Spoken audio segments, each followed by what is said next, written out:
Donc cette fois-ci, on va parler d'un chapitre du programme de troisième année sciences expérimentales.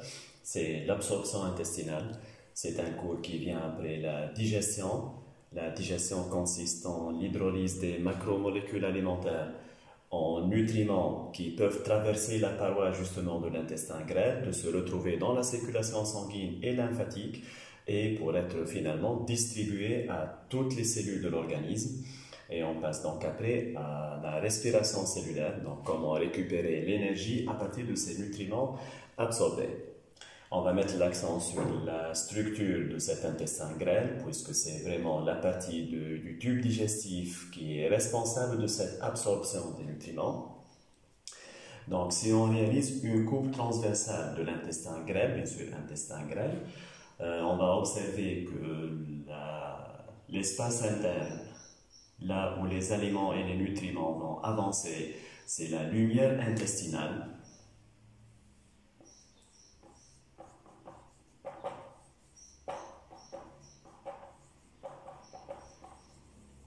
La paroi de l'intestin comporte plusieurs couches successives. Donc la couche la plus externe, c'est une enveloppe conjonctive.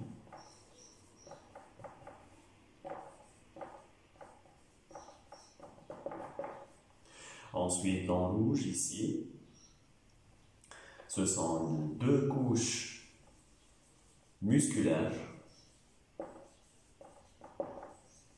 Donc, ces deux couches musculaires, par un processus complexe de contraction par alternance, il y a deux types de muscles dans ces couches, vont faire avancer les aliments et les nutriments tout le long de l'intestin.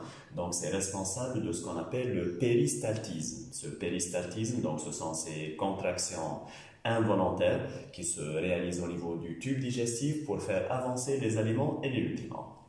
La partie la plus interne de cette paroi intestinale, et c'est vraiment cette partie, cette couche qui est responsable de l'absorption des nutriments, c'est ce qu'on appelle la muqueuse intestinale.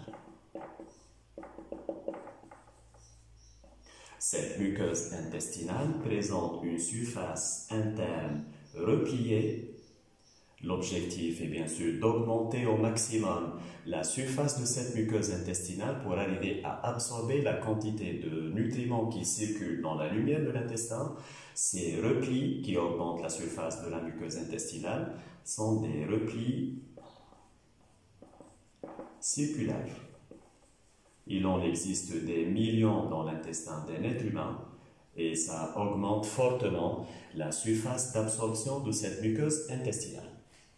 Donc, si on agrandit l'un de ces replis circulaires, voilà donc le résultat du grossissement d'un repli circulaire, j'ai noté donc le repli circulaire, qu'est-ce qu'on va constater? Que sa surface est elle aussi repliée par un deuxième niveau de repli, des replis qu'on appelle cette fois-ci les villosités. Il y en a aussi un très grand nombre dans chaque millimètre carré de la surface de ces replis circulaires. On peut retrouver jusqu'à 40 villosités. Donc, si on fait un petit compte, il y a vraiment un nombre énorme de ces villosités. Je reprends donc. Les grands plissements de la muqueuse intestinale, ce sont les replis circulaires. La surface de ces replis est elle-même plissée par ce qu'on appelle les villosités. Qu'est-ce qu'on constate d'autre? Que ces replis circulaires, que ces villosités sont très vascularisées. Ça veut dire qu'elles sont très riches en vaisseaux et sanguins et lymphatiques parce que les nutriments qui vont traverser la paroi de ces villosités vont se retrouver dans ces deux circulations qui constituent enfin le milieu intérieur dans lequel les nutriments doivent être déversés. Pour un peu donc détailler cette circulation à l'intérieur du repli circulaire et de la villosité, passons au grossissement d'une villosité. Voilà donc une villosité plus agrandie. Qu'est-ce qu'il y a donc dans cette villosité? Une couche de cellules en face de la lumière intestinale. Donc ce sont vraiment des cellules les plus externes de ces replis circulaires, des cellules qu'on appelle les entérocytes, ou qu'on qualifie aussi de cellules absorbantes.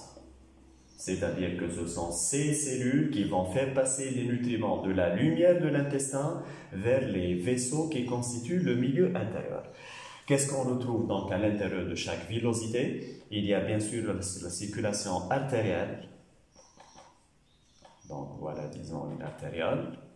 Donc cette artériole va pénétrer à l'intérieur de la villosité, se ramifier fortement, se connecter par des capillaires sanguins à la circulation veineuse. Donc voici une vénule.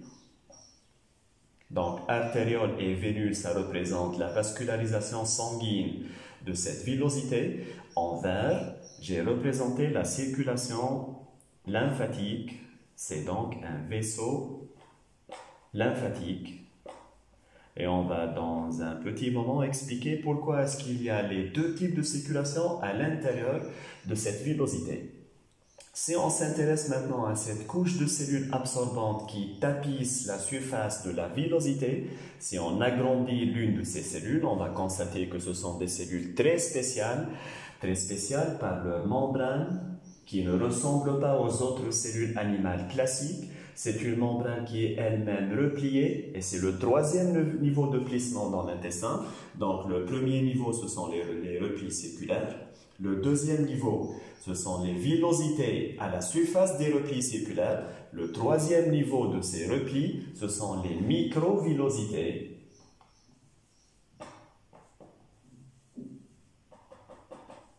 Qui constituent ce qu'on appelle la membrane apicale d'une cellule absorbante. Donc, cette membrane apicale repliée, donc, qui se trouve à la surface des villosités, va être en face de la lumière de l'intestin, donc là où il y a les nutriments qui devraient être absorbés. Donc, finalement, qu'est-ce que l'absorption intestinale? C'est le passage de ces nutriments à travers les cellules absorbantes pour se retrouver soit dans la circulation sanguine, soit dans la circulation lymphatique. L'autre membrane de la cellule absorbante qui se trouve en face des circulations sanguines et lymphatiques est appelée membrane basale. Concernant ces microvillosités, leur nombre est vraiment énorme, inimaginable. Donc, imaginez 200 000 microvillosités par millimètre carré. Un millimètre carré, donc c'est une surface de rien du tout. Ça peut contenir jusqu'à 200 000 microvillosités. Donc, grâce à tous ces systèmes de repli, la surface totale de l'intestin d'un être humain peut aller de 300 à 400 mètres carrés, c'est-à-dire l'équivalent de 2 grandes maisons, si vous voulez, qui se trouvent à l'intérieur de l'intestin d'un être humain. Ça explique donc la grande capacité de l'intestin à absorber les nutriments. On arrive finalement à expliquer pourquoi est-ce qu'il y a les deux types de circulation à l'intérieur des villosités, finalement à l'intérieur de la muqueuse intestinale. Donc en réalité, les nutriments qui sont absorbés par les cellules absorbantes, les entérocytes, vont passer dans deux voies différentes. On parle donc de la voie sanguine, que j'ai ici représenté en bleu parce que c'est en réalité des veines qui vont former ce qu'on appelle la veine porte qui conduit le sang de l'intestin vers le foie. Et il y a aussi la voie lymphatique, donc représentée dans tous les schémas par la couleur verte. Et ces deux voies vont finalement se partager les nutriments qui sont en train de traverser les cellules absorbantes de la paroi intestinale. Pourquoi donc est-ce qu'il y a ces deux voies, sanguine et lymphatique? La voie sanguine va recevoir tout ce qui est soluble dans l'eau, donc par exemple l'eau elle-même, les sels minéraux, les vitamines hydrosolubles, les glucides, les acides aminés, etc. Donc tout ce qui peut passer facilement en solution dans la circulation sanguine. Par contre, la voie lymphatique va recevoir principalement des lipides, à savoir des acides gras dont la chaîne carbonée est vraiment longue, des monoglycérides, Donc, ces molécules formées d'un glycérol et d'un acide gras, les vitamines liposolubles, par exemple les vitamines A, E, D, K, donc des éléments qui ne peuvent pas passer directement dans la circulation sanguine à cause, premièrement, de leur taille, deuxièmement, de leur faible solubilité dans des vaisseaux qui sont encore assez fins, je parle des vaisseaux sanguins. Donc la solution, qu'est-ce qu'on fait? Ces lipides seront reçus par des vaisseaux un peu plus gros qui ont plus de capacité à recevoir ces molécules finalement hydrophobes, c'est-à-dire qu'ils ne se mélangent pas facilement à l'eau. Et c'est donc la voie lymphatique qui va recevoir ces lipides. Au moment d'un repas, au moment d'une absorption intestinale, cette voie lymphatique s'enrichit en lipides absorbés par l'intestin. Ça va donner un aspect laiteux blanchâtre à cette voie lymphatique et ces vaisseaux sont alors appelés des chylifères.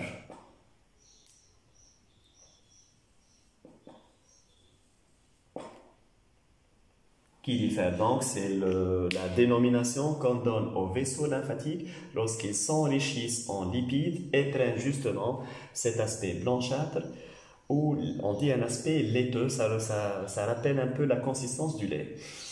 Il faut signaler que cette voie sanguine et la voie lymphatique vont finalement se rencontrer au niveau d'un vaisseau sanguin qu'on appelle la veine sous-clavière gauche. Donc finalement, cette voie lymphatique va rejoindre la voie sanguine et tous les nutriments qui ont été absorbés par l'intestin vont circuler dans la circulation sanguine, donc arriver au cœur qui va continuer à pomper le sang et distribuer tous ces nutriments à l'ensemble des cellules de l'organisme. Et voilà donc pour ce cours absorption intestinale.